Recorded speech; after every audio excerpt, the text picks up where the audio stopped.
રાજકોટ શહેરના ward number 1 માં આવેલા જામનગર રોડ પરના નાગેશ્વર વિસ્તારમાં વર્ષોથી પ્રાથમિક સુવિધાઓનો અભાવ જોવા મળી રહ્યો છે. અન્યાય સામે સ્થાનિક રહેવાસીઓએ એકજૂથ થઈ રેલી કાઢી તંત્ર અને જનપ્રતિનિધિઓ સામે ભારે સૂત્રોચ્ચાર કર્યા હતા. રહેવાસીઓએ ચીમકી ઉચ્ચારી છે કે જો સમસ્યાનું નિરાકરણ નહીં આવે તો આગામી ચૂંટણીમાં નોટાનો ઉપયોગ કરવામાં આવશે. સ્થાનિકોના જણાવ્યા અનુસાર નાગેશ્વર વિસ્તારને રાજકોટ મહાનગરપાલિકામાં ભળ્યું તેના 6 વર્ષ જેટલો સમય વીતી ગયો છે. આમ છતાં રોડ, રસ્તા, સફાઈ અને પાણી જેવી આવશ્યક સુવિધાઓમાં કોઈ સુધારો થયો નથી. ખાસ કરીને શાંતિનગર અને નાગેશ્વર માટે ડામર રોડની ગ્રાન્ટ મંજૂર થઈ હોવા છતાં માત્ર શાંતિનગરમાં રોડ બનાવવામાં આવ્યો છે, જ્યારે નાગેશ્વરમાં હજુ પણ રોડ બનાવવામાં આવ્યો નથી.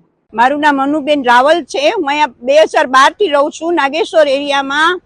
પણ એરિયા એટલો સારો છે ને, છોટી સી કાશી જેવો છે અમારા માટે, કારણ કે ભગવાનનું સાનિધ્ય બાજુમાં છે, દાદાનું. પણ ઘણી બધી પ્રોબ્લેમ છે. આટલા વર્ષ થઈ ગયા, આજે મારે કેવું પડે છે.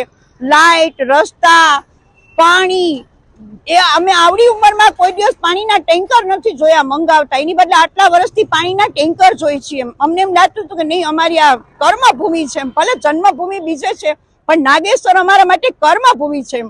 પણ આજ અમારે કેવું પડે એમ છે. એટલે અમે લોકો આજે બધા એકત્રિત થયા છીએ કહેવા માટે આપને, આપ કઈક રસ્તો સુધારો અમારા લોકો માટે. રસ્તા હાલવા જાય તો પણ અમે આમ હાલી નથી શકતા. હવે આવડી ઉંમર થઈ, કઈક તો એમ થાય ને કે આપણે રાહત મળે રસ્તામાં. એક દિવસ લાઇટ વહી જાય તો હજી કહેશે બીજો દિવસ તાપ છે. બે દિવસ સુધી લાઇટ, પાણીની તકલીફ છે, પ્રોબ્લેમ છે. આનું શું કરવું અમારે? આનો કોઈ પ્રશ્નનો હલ ખરો? એમ વોટ જોતો હોય તો કહેશે ના હાલો આપો, અમે ખુશી ખુશી આપશી. તમે માંગશો એના કરતા ડબલ વોટિંગ કરશી. એમ અમને તો ભાજપ માટે માન છે. એમ